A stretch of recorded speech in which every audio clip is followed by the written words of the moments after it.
Hey, Monster Hunters. We do encourage you to partake in the show with friends and family, but just know that this episode contains some scary imagery and a couple of grown-up themes.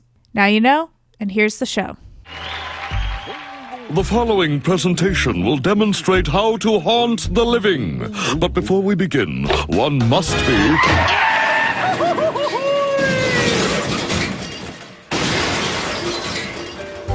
not living. The fine specimen observed here is commonly known as a ghost. Ghost? Where? Why, you, my friend. Me? Yes, you have just joined the ranks of the supernatural. Oh, that explains what all that racket was out there. Hey! I'm not ready to be dearly departed! Don't you worry, it's only temporary. Just long enough for you to demonstrate how to haunt a house. In How to Haunt a House, Goofy, Disney's beloved goofy protagonist, walks viewers through how to creep out the living. Released in 1999, it is one of many, many Disney productions dealing with the supernatural in a silly kind of way. Though Disney does have some other properties that play around with more serious ghosts, such as those in Pirates of the Caribbean. The moonlight shows us for what we really are. We are not among the living, and so we cannot die. But neither are we dead. I feel nothing. Not the wind on my face, nor the spray of the sea, nor the warmth of a woman's flesh. You best start believing in ghost stories, Miss Turner. You're in one. For this reason, Disney has often been the target of criticism by Christians for promoting the occult. Beyond evangelical concerns, Walt Disney himself, along with his media empire, have been labeled as a threat. For example, in the 1920s, the Frankfurt School, a group of German critical scholars who developed critiques related to sociology and capitalism, had thinkers who specifically called out Disney. One of those scholars, Theodor Adorno, believed we should study what the working class does with their free time. He allegedly labeled Walt Disney as the most dangerous man alive. Some see this critique as related to Disney's commodification of and influence on culture. People fearful of postmodernism, or at least fascinated by it, observe how Disney creates things that in terms of symbols are far removed from reality. Going back to Pirates of the Caribbean, for example, it is a movie based on a ride located in a fictional land called the Magic Kingdom. It is multiple steps away from reality versus an actual pirate shipwreck brought to the surface and placed in a museum. Pop culture researchers have also accused Disney of cultural imperialism, a term that simply means the ability to spread a particular flavor of ideology of popular culture over against other voices, to the point that other perspectives can't be heard, or if they can, they are so overshadowed that people don't know they exist.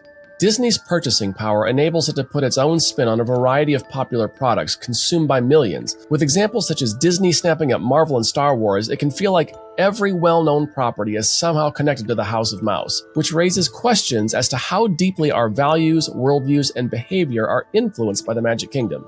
Then there are some corners of the internet that aren't so much concerned with the size of Disney, so much as the maleficent tendencies behind the scenes. One extreme example is the meme with the Disney coffee mug that shows the name Mickey in Walt Disney's handwriting. When reflected upside down in the liquid inside the mug, it spells wicked. This is seen as a whimsical piece of evidence of a secret diabolical plot to create content to lead our children astray.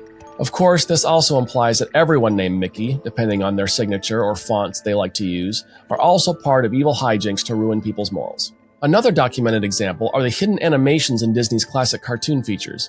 One off-cited example is the alleged erection shown by the officiating priest in The Little Mermaid. While this has been debunked as a poorly drawn kneecap and has subsequently been removed, let's assume for a moment that an animator decided to slip in a crude animation past quality control. Disney can employ between 20 and 100 animators or more per production.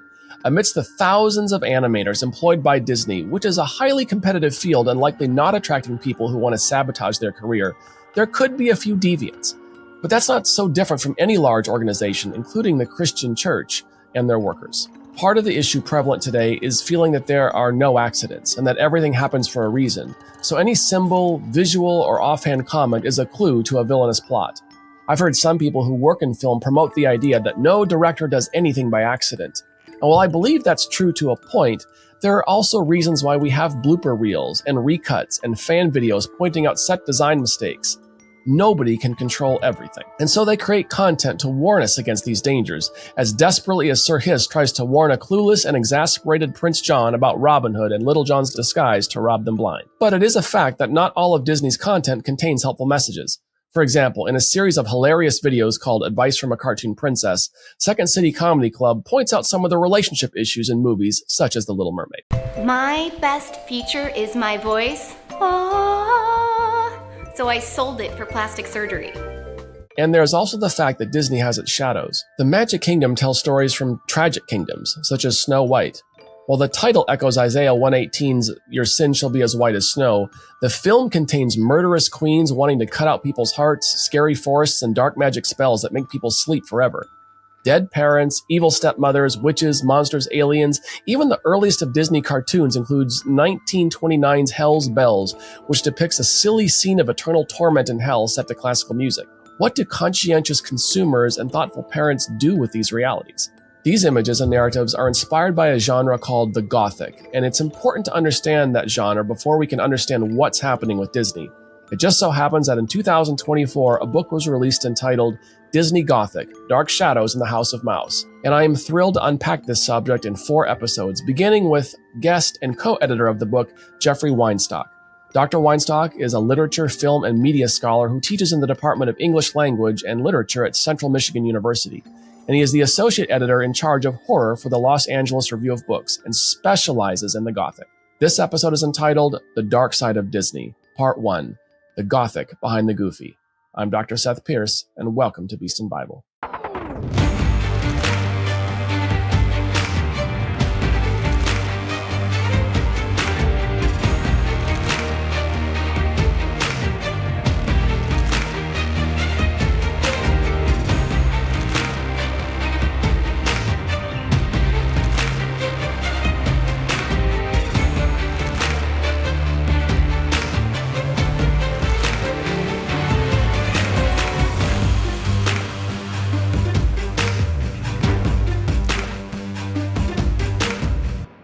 Jeffrey, welcome to Beast and Bible, and thank you so much for being on the podcast. Thank you for having me. When many people hear the word Gothic, in my experience, their imagination runs to maybe architecture, Edgar Allan Poe, Marilyn Manson, Tim Burton, and sometimes just things that are dark and evil. And it's not really a nuanced perspective. So what is kind of a working definition of the Gothic? And can you give us a Spark Notes overview of its development? Sure thing. All right. So when we're talking about the Gothic as a genre, as an artistic category, in a nutshell, what we're dealing with are stories of terror and suspense. There's one academic named Fred Botting who has discussed the Gothic as being what he calls the literature of transgression because of its often violent and morbid subject matter. There's another guy named Xavier Aldana Reyes who says that the Gothic is defined primarily by its atmosphere, by a dark and gloomy atmosphere. So you know a Gothic tale when you see one. As far as the Spark Notes overview of the genre is concerned, we go back a long ways, actually, to the actual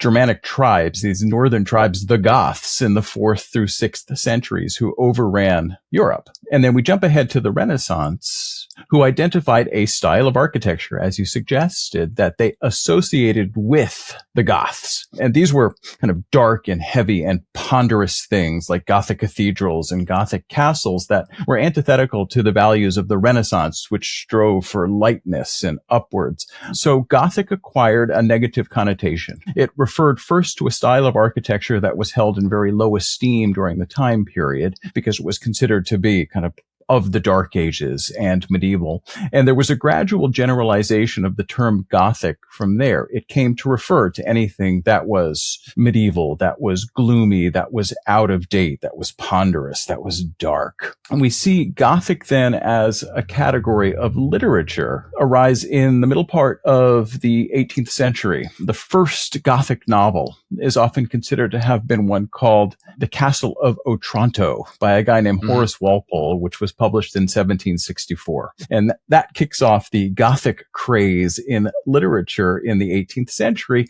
And then in the 1790s, you have some of the most recognizable examples of the Gothic genre with authors Anne Radcliffe And a notorious example is a guy named Matthew Monk Lewis, who published a book in 1796 called The Monk, which is about this lascivious monk who has lust in his heart and makes a pact with demonic forces in order to satisfy his urges. And then the Gothic develops from there as a literary category. There's been a fair amount of discussion about sort of what are the qualities that really define a Gothic work of literature. And there's a woman named Linda Berenbaum who comes up with 4 qualities. She says that Gothic works are defined by, first off, their sensualism. The idea here is that it has to do with the world of the senses and often our inability to use our senses to determine if something is real. Or she says the second quality is their sensationalism, that they're always kind of over the top or excessive with scenes of violence and gore and outrage and themes like murder and rape and incest. The third quality she identifies is she talks about sadism, or the deriving pleasure from pain. And within Gothic novels, there's often a power imbalance where a lewd aristocrat is keeping a young sort of virginal maiden captive and is attempting to coerce her into various activities against her will. And then the last thing that Berenbaum says is she says Satanism, or a contempt for institutionalized or organized forms of religion. So that's probably the Sparks Notes overview. Sure. And, just thinking back to, I was looking through some of the Gothic historical things that I've got in my library, and there was a season, it seemed like, where people actually were trying to tie themselves, I think particularly in Britain, they're wanting, it's like almost like a pedigree. If we can prove that we're Gothic, we descended from these Germanic tribes, it gives us a little bit of status of this lineage as they're looking for national identities. So even, typically I think we think of barbarians, it's these, raiding hordes of, axe wielding, Conan the Barbarian type figures. But I think there's also this idea of maybe there was the quote unquote noble savage, trope, where it's like, if we can connect ourselves to these ancient peoples, we've got this, unbroken historic line. And anyway, I'm not sure, if I'm on the right track there, but I remember reading, especially when you're getting into, again, more British, Welsh, Irish, ties to the Celtic, trying to find some way to legitimize, this is who we are. This is our history. We're not just this amalgamation of all kinds of different people, but we've got this unbroken line. Which is actually a really interesting observation, because Gothic novels, especially the traditional ones from the late 18th and the 19th century, are often exactly about that, about ancestry, about attempting to establish that unbroken line of lineage back multiple generations. And it typically involves the revelation of some kind of buried secret as concerns ancestry, so that there has been a usurper of the castle who needs to be displaced, and the rightful owner needs to reestablish their position as the landholder, as the aristocrat. Someone has been defrauded, and that secret must out so that things can be put right. It's almost like Hamlet can be a great example there, right? A murder has been taken place. The ghost returns in order to see that that justice is done, that things are corrected. Yeah. And I think that's where maybe the Gothic overlaps a lot with ghost stories, particularly Victorian ghost stories, where the ghost is a trope and a figure, something from the past that breaks into the present. And we've been talking a little bit about how some of our dissertation research overlaps, with the spectral, and the idea that the ghost is an anachronistic, entity that comes back. I know for me, and I joke about this in the podcast, I think the introduction to the Gothic for me was probably Scooby-Doo in some way, where it's, these young kids go find a house and there's secrets in there, and it's usually, the old man running the amusement park. But, getting into, proper Gothic novels, this idea that there was some horrible thing that happened. Someone was displaced, someone was murdered, it was buried in the ruins of a castle. And it's this journey of discovery. Let's figure out what really happened. Yeah, I think that's a very apt description of it. Scooby-Doo is a particularly interesting instance of it, because Scooby-Doo in some ways is a kind of mock Gothic that always ends up with the lesson that people are a lot scarier than ghosts or phantoms or monsters or anything else that we might conjure up in our imaginations. It's always, the real person behind the mask that we need to concern ourselves with, rather than our imagination run wild. Yeah, that reminds me of one of my favorite memes, and I laugh. It doesn't even matter what the words are. Every time it comes up, it's the image of Fred from Scooby-Doo, and let's see who's behind, ruining my life, make the bad decision. He pulls the mask off, and it's himself, in there. I always laugh at that one. So looking at, the Gothic as a genre, architecture, history, nationalism, there's lots of different things that are happening, and we'll get into some of the more overtly religious elements in a little bit. But I know as a kid in the 90s in high school, Gothic was very much Marilyn Manson. I think the first time I heard the term goth, I'm thinking of kids who really had the pale, sort of face makeup. They had all black. There was and then there was some chained wallets. There was a very, the particular image I've got, again, being a kid in the 90s in high school.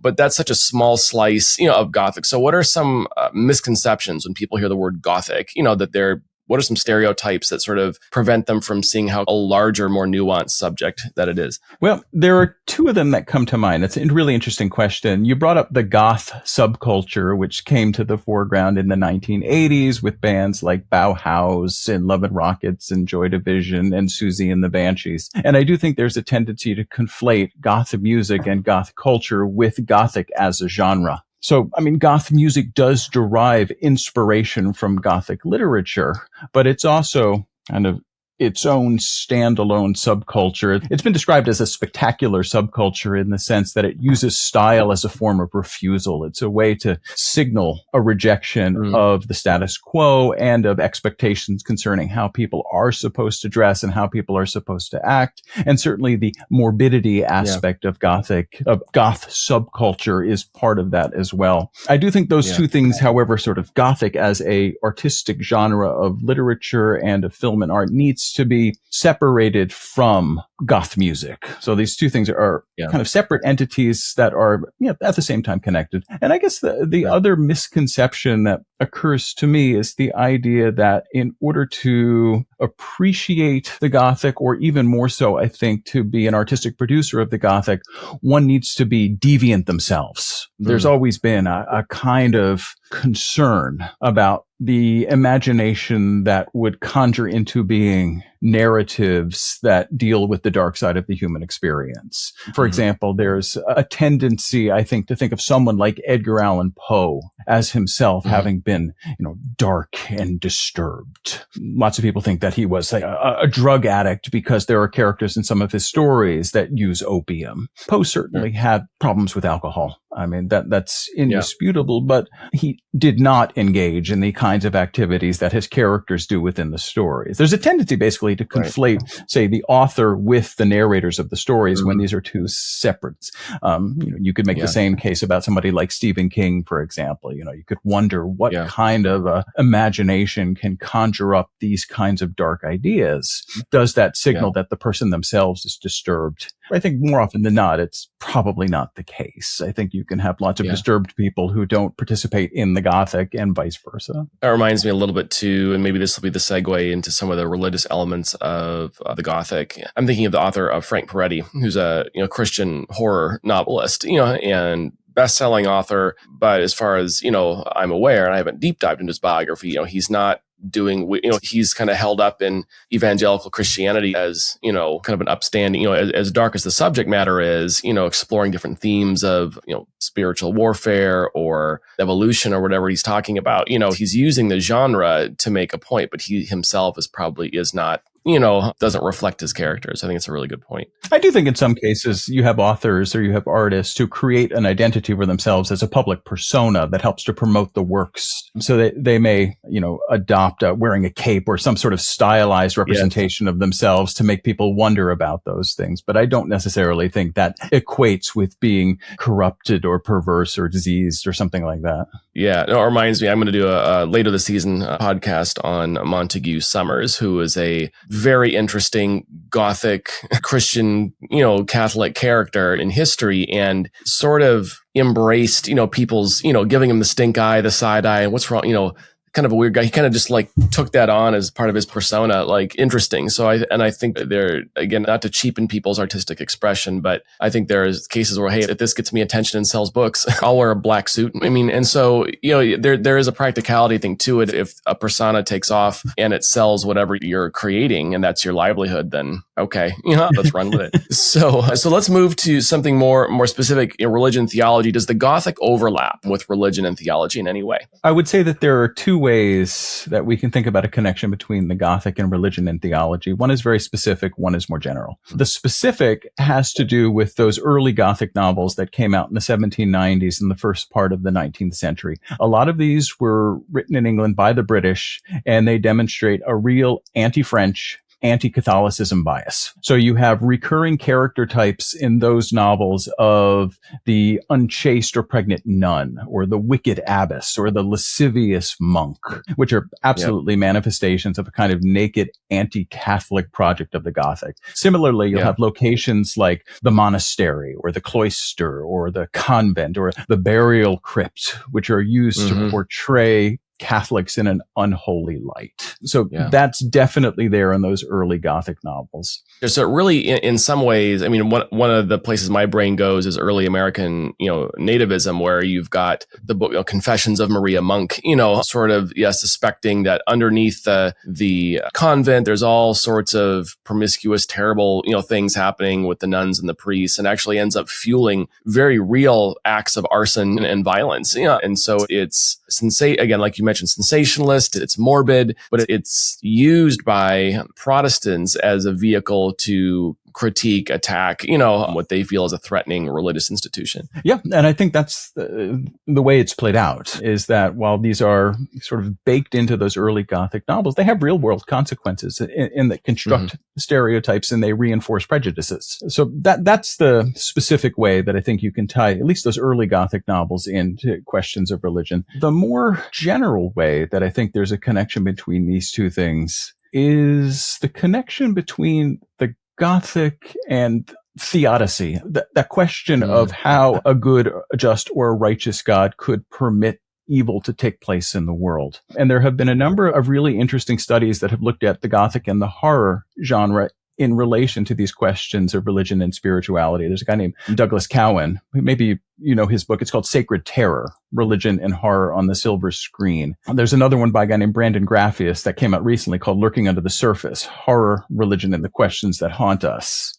And the author who comes to mind for me in terms of pursuing this question most directly is, if God exists, then why do we have evil in the world? Is Stephen King. Because again and again, he comes back to the idea of the death of a child as the precipitating event in a lot of his novels. So going all the way back to, say, Pet Sematary, for example, a young child is struck and killed on the road in front of this man. His name is Louis Creed, by the way. He's got Creed. They have a cat named Church. So the religious element is there. And that then becomes the precipitating instance in that story.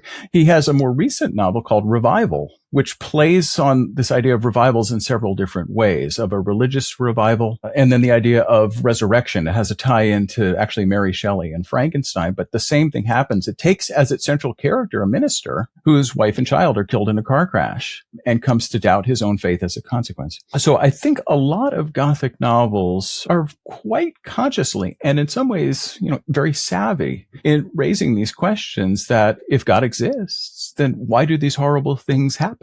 Yeah. I'm thinking too of Anne Rice as a Gothic novel writer, and, somebody who is known for her vampire chronicles, but also pivoted as she sort of rediscovered her Catholic faith and wrote the book Christ the Lord. And I think there's a couple others as sort of historical fiction, for lack of a better term, Christian, spiritual, novels. And even in her works outside of those, you can see there is wrestling going on with the question of theodicy and salvation and the soul and all these kind of things.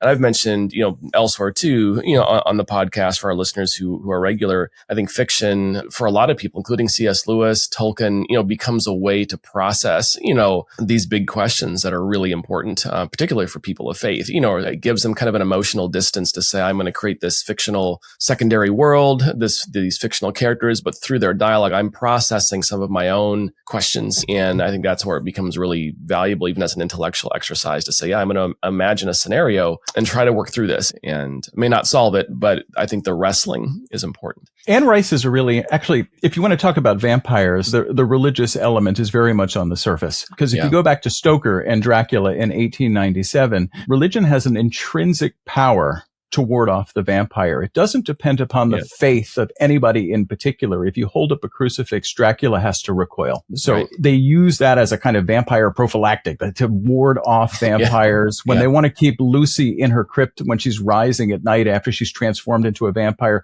they surround it with the communion wafer. That's how they can sterilize the soil that Dracula needs to sleep in. And there is a very conservative element to Stoker's Dracula in which everything else fails when it comes to dealing with the supernatural. So one has recourse then to conventional religion. Something similar is the case actually in stories about demonic possession like The Exorcist. If you think about the movie The Exorcist, Regan goes through every kind of process that she can to try and figure out what's going on with her daughter until nothing else works. And that's when she falls back upon conventional faith, which actually turns out to work. We flash forward a little bit to Stephen King and Salem's Lot. And at this point, religious icons no longer have an intrinsic power. It depends upon the faith of the wielder. So there's a father in Salem's Lot, Father Callahan, and as long as his faith remains strong in God, the crucifix that he wields is effective against the vampire named Barlow. But when he begins to doubt his faith, the kind of earthly glow of the crucifix fades and the vampire is free to do what he would like. In Anne Rice, which is almost the same time, it's 1976 with Interview with the Vampire, there's a pivotal moment in that novel where our vampire Louis, who's the narrator of that one who's being interviewed, goes into a church fully expecting to be struck by lightning or to have something happen to him and realizes God does not reside within that church. The only supernatural thing there is him, and he actually attacks the priest there in that narrative. As you point out, Rice's religious views change over time, and by the time we get to one of the 6th or 7th or 8th Vampire Lestat books, he actually, I think, goes to heaven and meets God, and the religious element becomes much more in the foreground. But in those early novels, there really is a searching. Is there a God? Is there some kind of spiritual essence? If not, then what is a vampire? It's asking lots of big questions. Yeah, and this gets into one of the most interesting monographs I've read by Zoe Lehman-Emfeld, who wrote a book several years ago called The Victorian Ghost Story in Theology. And in her dissertation work, she argues that 19th century ghost stories, written by M.R. James, Sheridan Le Fanu, Henry James, Arthur Machen, all these guys, these are theological texts. And kind of going to the point, that you were highlighting with, when there's these supernatural encounters, when there's these awful things, whether they're monsters, whether they're, whatever they are, and people are running through all their sciences, all their modern science, and they all fail, and they have recourse to go back to faith. She kind of says that these stories were written to haunt the contemporary, modern, burgeoning scientific mind with possibilities that maybe you don't know everything, and maybe there's more to life than science. What do you think of that idea? Where ghosts are concerned, I think it would be very difficult to try and to separate the idea of the ghost from theological questions or concerns. For one thing, we're affirming the distinction between the body on the one hand and the soul on the other. That is, there's part of human identity that persists after death in an immaterial form. It's all about this idea of the perpetuation of consciousness after death. And other big themes that come in when we're talking about ghosts are the idea of divine justice and punishment. The universe, often in ghost stories, is so insistent that justice be done that it will violate some of its own rules to allow the ghost to persist until whatever its task is ultimately performed. Similarly, there's a push in many ghost stories towards the recovery of some lost or missing or obscured fact. Ghost stories, in some ways, to me, seem the most directly connected to many of the questions that I think religion pursues. Is there persistence of consciousness after death? Is there some kind of divine judgment? Is there some standard that we can use to distinguish good and evil? Will evildoers be punished for the crimes that they commit? And that's often the role that the ghost plays, is to make sure that the murderer is caught, that crimes are punished, that good people are protected. They have a specific task that they have to perform. And in many of the stories, once it's successfully accomplished, the ghost then goes on to its, eternal reward or rest or whatever. So it seems to me that there is a very straightforward connection between questions that religion addresses and ghost stories. Moving on from there, so I agree with you. I think that's pretty direct line, easy to see that this is what's being wrestled with in the text. A colleague of mine sent me a video a while ago looking at Mary Shelley's Frankenstein. So not a ghost, it's, Gothic, but different sort of, Frankenstein's quote unquote monster. And one of the videos was by, I think it was a Christian social media influencer, but suggesting that Mary Shelley wrote that or was partially inspired by her husband's faith. And so I'm wondering if there's sort of a religious faith connection to Frankenstein. Certainly, I think, the most common critique I hear, and there's been forests felled writing, paper just, on Frankenstein. But a lot of it is the idea of playing God, doing things we're not supposed to do. But, in terms of Mary Shelley's approach, where do you see her wrestling with religious questions inside the novel? That's a tougher one in some ways. I don't know that I would be able to make a connection with Percy Shelley and his faith. He was a pretty awful person in a number of different ways. That's why when I heard it, I was like, I don't know if that's true. And as far as I'm aware, was in no way a kind of devout or even conscientious observer of religion. Has often seemed most compelling to me where Mary Shelley is concerned that she's grappling with questions, or in some ways using the novel in some ways as a form of therapy to deal with grief and mourning, and with her own mother, Mary Wollstonecraft Shelley's suicide, with her own children. She had several miscarriages. She had one child who died young. And the novel in some ways is a fantasy of resurrection. How could we bring back those who have died? Of course, things go terribly awry in the novel. Yeah. And there's two ways I think that you can read the novel. The first is that Victor Frankenstein's project was hubristic to begin with, that he never should have undertaken it, that the power of life and death resides with God alone. I find that the weaker of the two arguments. The other way that you can read it is that Victor failed when he abandoned his creation once he was successful. Because what happens within the novel is that he works intently to try to figure out how to instill that spark of life in dead matter. We never really learn the process that he uses, although it has some connection, we think, to electricity because he's impressed with the power of lightning. Whatever path he pursues, he is successful. And then the moment that the eyes open of his monster, of his creation, he's repulsed and he flees and he turns his back on it. And what's most surprising to people who have only ever seen the movies or know Frankenstein from popular culture but haven't read the novel is how articulate and eloquent his creation actually is, as it pleads with his creator for some acknowledgement. And if there's a religious argument to the book, maybe that's it. It's the creation pleading with its creator for kindness, for recognition, for consideration, for compassion. And Victor is stone-hearted throughout the whole narrative, will not acknowledge his creation as being worthy of love, of compassion, of attention. And that's what turns the creature evil, essentially, is its resentment towards Victor. So it makes a secondary plan and says, okay, if you will not acknowledge me, make me a mate, make me a female of my kind. We will go off to the wilds of South America. You'll never see us again. And Victor initially agrees, but then starts to think about the fact that they might procreate. And he might then be the progenitor of this race of monsters that could ultimately displace the human race. He has second thoughts about it. He had started to create a mate. He destroys it. And the monster then, the creature, is so outraged that it pursues its bloody course of vengeance further. So in thinking about it and talking about it, it seems to me that's where the religious interest might lie, is in this plea from the creation for acknowledgement from its creator that turns its back entirely upon the creature. Yeah. And as somebody who's wrestling with loss and kind of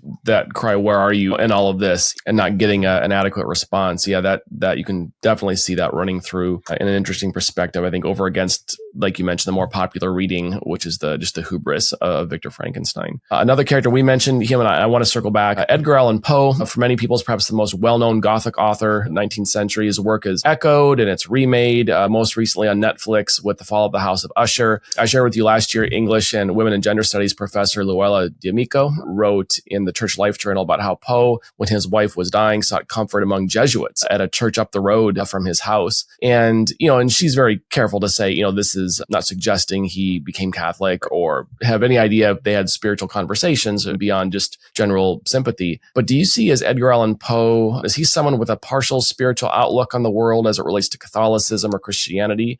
Or what sort of spiritual themes, run through his work? Poe in many ways is tricky where religion is concerned. He had adoptive parents, the Allens, which is where he gets that middle name Allen, although he never used that, actually. He was always Eddie Poe or Edgar Poe. And they were affiliated with an Episcopal church. He was married by a Presbyterian minister, does not seem to have gone to church regularly on his own, and developed his own religious philosophy, which he expresses in a work from 1848 called Eureka, which explores the connection between the material and the spiritual universe. So in many ways, he forges his own path. The implications of Eureka are that there is a soul or a spiritual side to humanity together with the matter part, the material side, but they're certainly not any kind of conventional or orthodox representation of God within those works. Poe is also somebody who really felt throughout his life that he had been cheated in various ways, most notably by the women in his life consistently dying from tuberculosis, beginning with his mother and then his stepmother and then with his wife. He has a story called The Mask of the Red Death, which is about a plague that decimates a kind of vaguely medieval countryside, and you have these aristocrats who seclude themselves.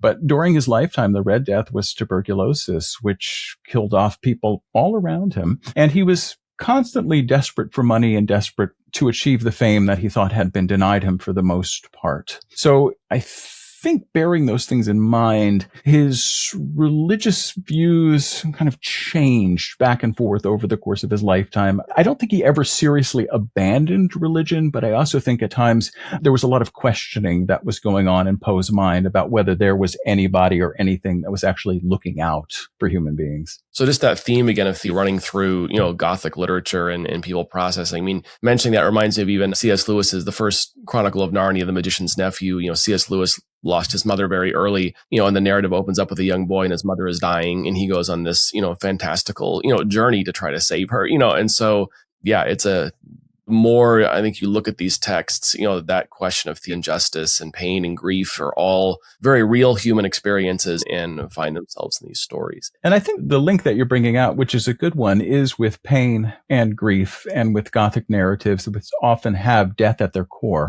And I do think there's a way in which you think of one of the sort of larger themes of the Gothic is attempting to work through that grief and find some kind of consolation or some kind of conclusion at the end of it all. In some cases they do, in some cases they don't. I'm thinking now, actually, there was a movie that came back early 2000s with John Cusack called 1408. Daddy, everyone dies. When Mike Enslin lost his daughter, the afterlife became his obsession. You probably want to hear all about our haunted history. But after years of searching, he no longer believes. So you're saying there's no such thing as ghosts? I'm saying I've never seen one. And it takes as its core a Stephen King short story, and it's about an author of guidebooks to haunted places who stays in a haunted hotel. And this is John Cusack's character. Yep. And the thing about him is he is a confirmed cynic. He doesn't believe that there are ghosts. He doesn't believe that there is anything out there. He writes these guidebooks, and it's a complete act of cynicism on his part. But what comes out over the course of the movie is that he had a daughter who died from cancer, and he's desperate for some indication that she's still out there in the universe somewhere. So he goes to place after place that's reported to be haunted, not expecting to find anything, but nevertheless hoping against hope that there will be something to confirm the idea of life after death. And then ultimately he gets what he's looking for in this haunted New York hotel. But it's all about the stages of grief that he goes through. He goes through denial. He goes through anger. He goes through these different stages of grief, ultimately arriving at something like acceptance at the end of the film. Yeah, I think think I remember that one coming out. But yeah, just even contemporary works, repackaging, short stories and repackaging themes, the fear of death and the reality of death and pain. And I mean, that hasn't gone away. For as many advances as we have, we still have to face that, and that's still hard. Hopefully you have a better understanding of the Gothic than when we began, or at least picked up a couple new fun facts to impress people with at your next part of your Bible study. The Gothic is inherently theological and is a genre where people of all backgrounds confront hard questions of life, death, trauma, and justice. While we may not agree with all their conclusions or a particular artist's emphasis on the more gory details, generally speaking, it's important to have spaces to grapple with things that aren't always cheerful or simple. This first episode has set us up nicely to confront a whimsical Gothic entity in Disney's theme parks that mask a darker American practice in entertainment. What entity is it? Here's your hint. I hope you, foolish mortals, will join us next time as we continue exploring the dark side of Disney. Thank you for listening to Beast and Bible, which I'm recording from a flat I rented in Edinburgh, Scotland.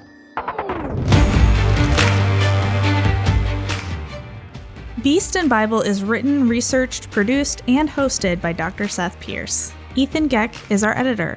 Logo design and social media by Chelsea Ernina. Equipment and tech help from the dynamic duo James Gigante and Stephen Husett. Producing and project help from me, Heather Moore. Thanks for listening to Beast and Bible. Tell your friends about us, and don't forget to leave a nightlight on after dark.